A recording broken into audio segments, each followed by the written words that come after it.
What is up, risk takers? Welcome to the Kill Pete strategy. I am Pete. I am a top 10 player playing Risk Global Domination on PC. I have a daily release schedule on YouTube. I do a fixed game every Friday. I do the Waiting on Your Best Behavior podcast on Wednesdays. And every other day I do whatever I feel like. If you are interested in getting better at the game of Risk, I invite you to subscribe to my channel and come along the ride with me. And today we are playing a 6-player progressive game on Classic Map. Where it all began. The idea for this video is preferred positioning for progressive on Classic. I have a theory that I'm iterating on as far as preferred positioning on individual progressive maps. I think Classic is a mediocre progressive map in general, but because it is a well-known map, that makes it stronger and more interesting. So, I'm likely going to lose my 3 in Australia. As far as preferred positioning goes, you don't really fuck with Australia unless you can take it easily, pretty much on the first turn. I want some occupation in North America, so I'm going to add my 3 stack to Mexico. I'm going to look for an easy take in Asia. So it looks like I have a single position, and I'm going to want to migrate these two to separate each other. So I'm going to be in 3 places, 1, 2, and 3. And we'll start like that. So, the settings for today are progressive cards, global domination, world domination on classic auto, setup, 60-second turn, expert AI.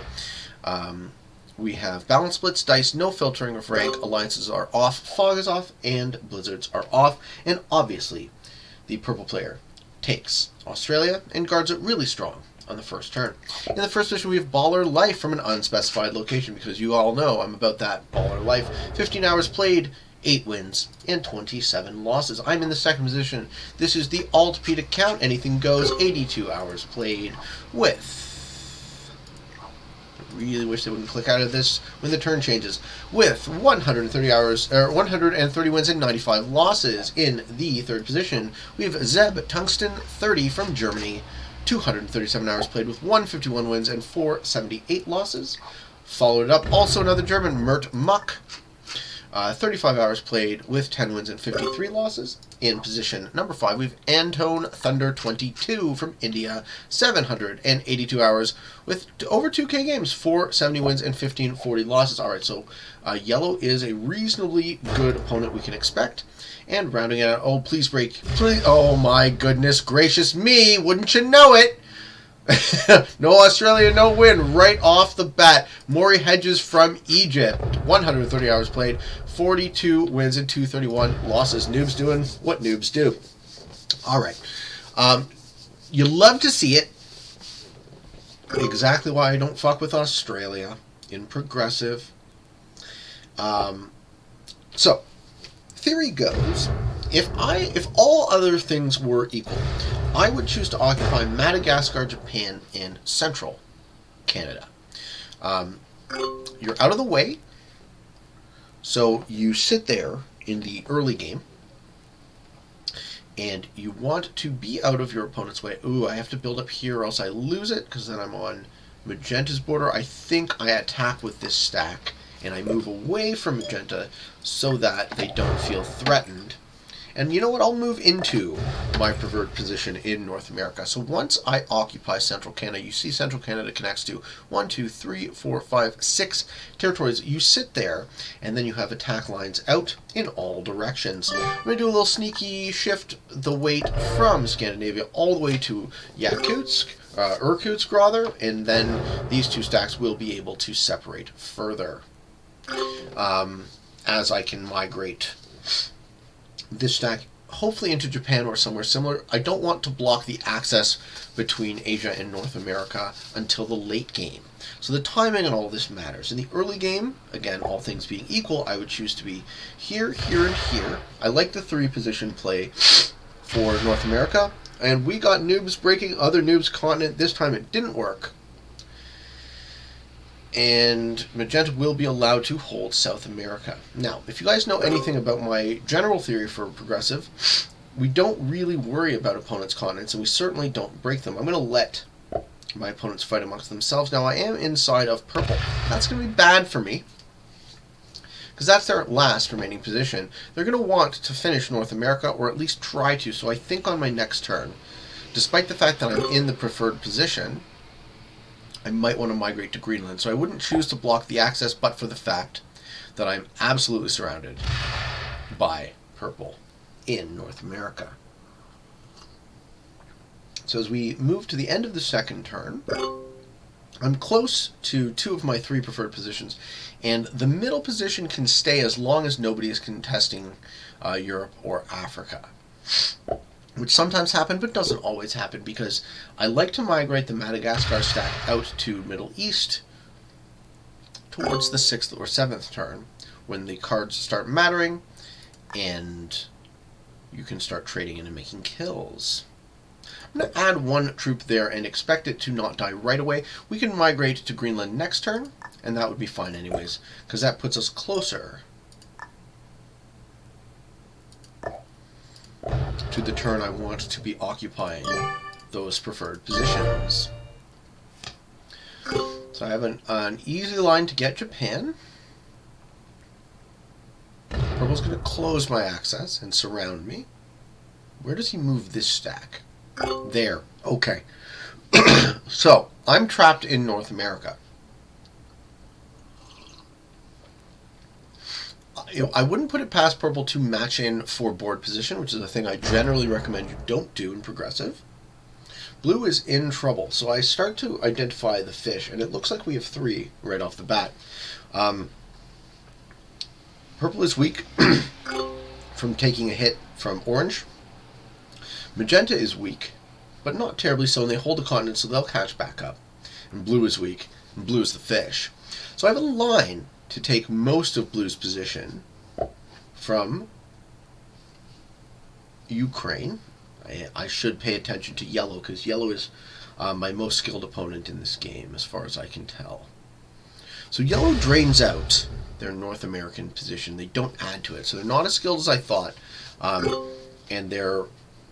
and they put the pressure on purple. Good. So now purple has problems. They're not going to as aggressively move to take North America. I still don't like this. I would have preferred there to be more opponents in North America contesting it. So I think on my next turn, I do the same move. I had 1 troop there, have a 7 stack, 2 troops there, have a 7 stack in Japan, and now I'm in 2 of 3 preferred positions at the end of turn 4. And we'll have 3 7 stacks distributed about as far apart from each other as possible, and we'll move into the 5th turn when the matches start. We'll move into the 5th turn, get our final card, and the matches will start coming down on turn 6. And it's looking real rough for blue. Blue's going to have to pull something off to not just die. Okay. Very easy turn for me. I had a plan this whole game so far. It's working out. I'm not really in anyone's way. I'm in 3 places, so if any one of these 3 positions gets demolished, I'm not totally licked, and I can come back from the other 2.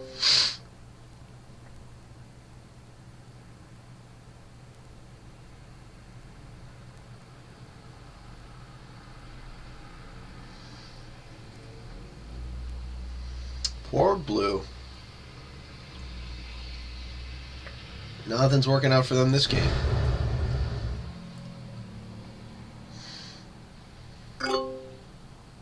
What do I do with this stack in this situation? This is the problem, as I see it. I can move here, and that just puts the pressure on magenta. I think I could move here and hope to get the escape. But yellow stops that plan. No, they move down. Okay, I'm going to take this one on my next turn. So I move out of the preferred position, but it's contextual, such that the hope is the 9 stack in Greenland will take it and then let me out. One of yellow's exclaves is removed in Europe. Yellow is now in 2 positions with a strong majority one in Kamchatka and a tiny little bit left in North America. Orange is being allowed to occupy a lot of the board. They're almost at 12 territories. Alright, Magenta matches in early. They get the 4. Get a chip on blue. Finish blue, I think. Blue dies. Okay, this is early. They paid more for this kill than they get back in terms of troops. First kill is made, and blue does not get a 5th turn. Magenta now occupies Africa and South America. I would expect orange to break. Put here, I'm guessing. If you were Magenta, you would put all of your troops here and move back. Keeps punching. Okay, Magenta got greedy and tried to kill purple. Good. So my being in my preferred position worked out for me. Purple won't die, and I get easy cards. 2 troops remain for purple. Being in my preferred position, I'm allowed to strike and benefit from the mistake of the Magenta player.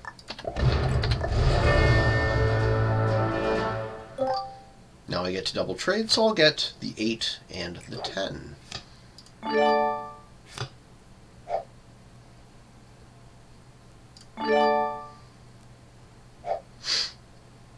Now who's the fish? Alright, 22 troops for yellow. It's close, but I think I got him.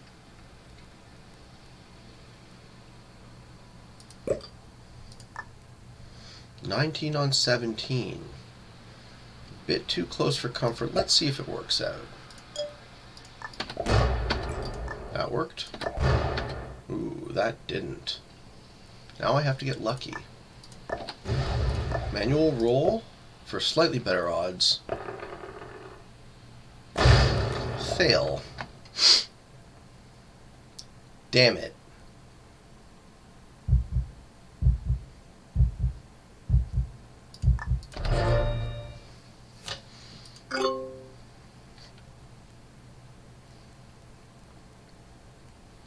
Yellow matches and gets the 12. That's all going into me. As well it should.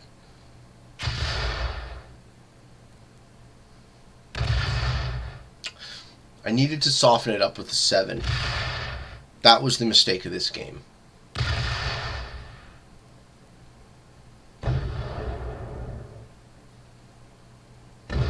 I needed to soften the stack up first with the 7 and then strike with the big army.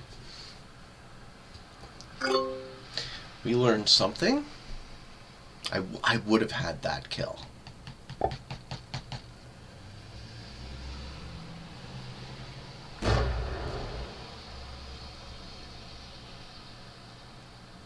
Orange gets a chip take on me or continues? No.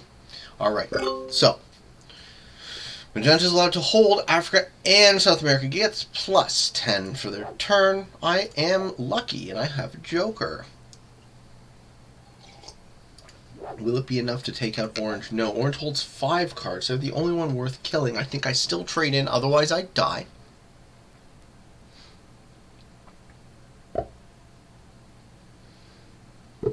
Magenta very much playing like it's fixed.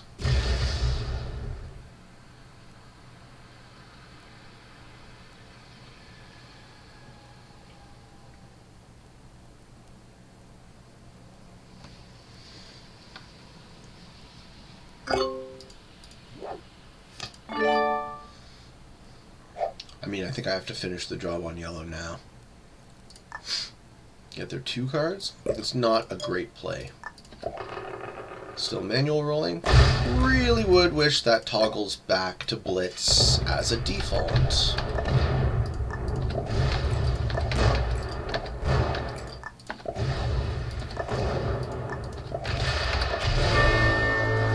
Get the kill on yellow, I only get 2 cards. I don't get to trade in.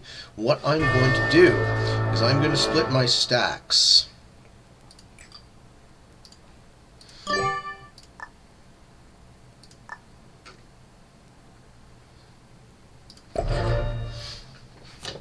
probably don't have another match on 3, but we're all mostly tied up. Let's see what orange does. They could punch either of us. It looks like they're punching me.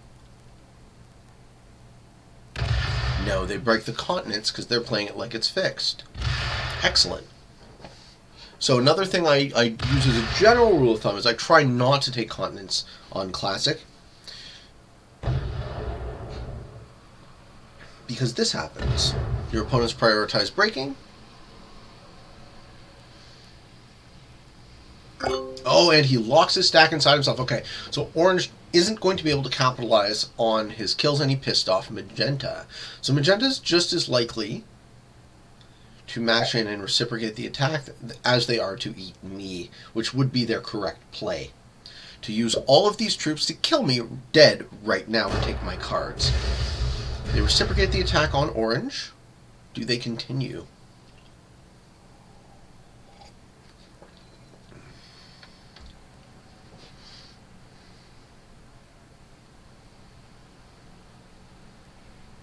Okay, I'm going to move my troops to a 3rd stack.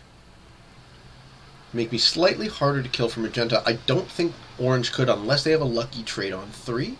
It looks like magenta's locking a significant amount of the troops inside themselves as well. So these are things I tell you guys all not to do. Don't trap your troops in the late game.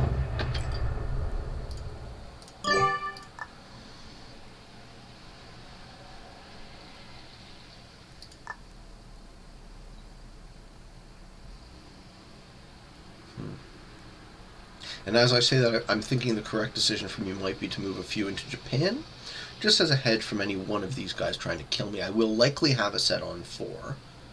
Let's just put 2 troops in Japan.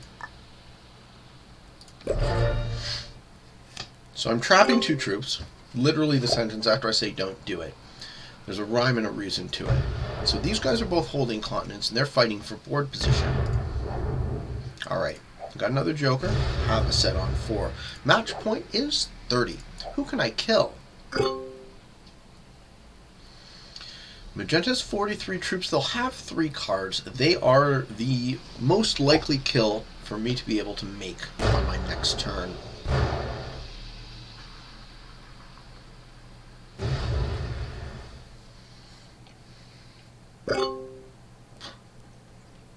But again, it's kind of close and marginal. How badly do I want those 3 cards? I think badly enough to try. Let's get lucky. The upside here is that orange has locked their big stack inside themselves, so they won't be able to reciprocate this attack. I'll hold the entire board.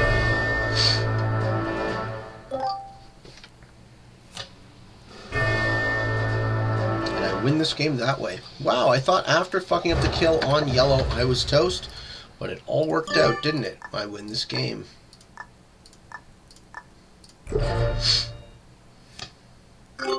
Whatever orange does, I can counterattack. They'll put in 35, they'll take, I'll retake, and grind them down in the late game.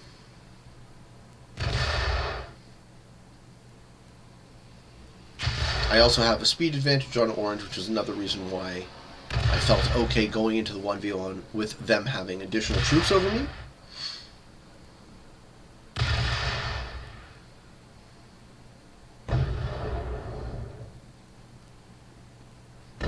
I don't think they can take enough of this board fast enough to kill me.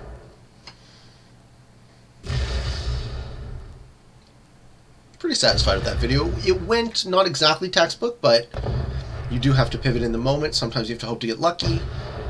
Sometimes you have to respond to getting unlucky. I didn't get to engage with the Madagascar position, but the middle of the board is preferred in the late game. So early game, Madagascar, Japan, Central Canada. More late game, you would want Ukraine or Middle East.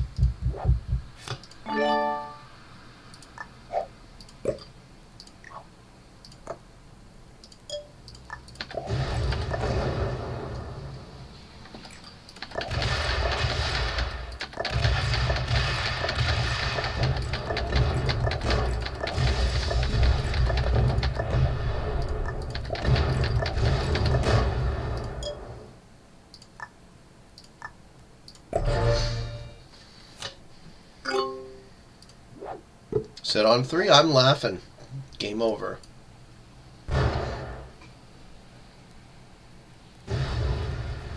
I'll do this slow run around the board, try and break me as much as he can. I match in, I trade, I finish, and Bob's your uncle.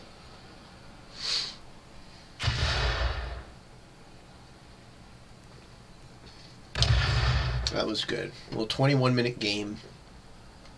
Everything went more or less according to plan. Isn't it nice when a plan comes together? On a Sunday.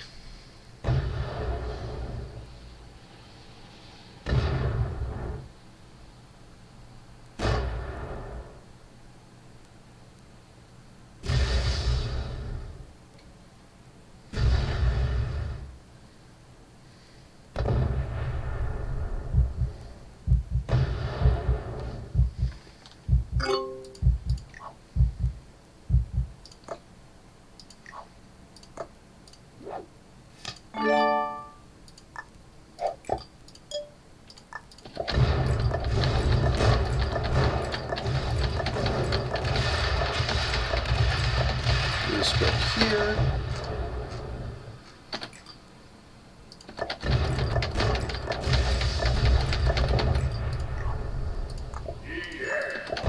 Hope you guys enjoyed this video. Hope you found some of it fun, entertaining, educational, informative, some or all. If you are interested in getting better at the game of Risk, I have a daily release schedule on YouTube. I do a fixed game every Friday. I do the Waiting on Your Best Behavior podcast on Wednesdays. I invite you to subscribe to my channel. Come along the ride with me. Defeating an intermediate, 2 experts, 3 experts, and a beginner. Hope you enjoyed. And until next time, for all of you on the path to world domination, good games and good luck.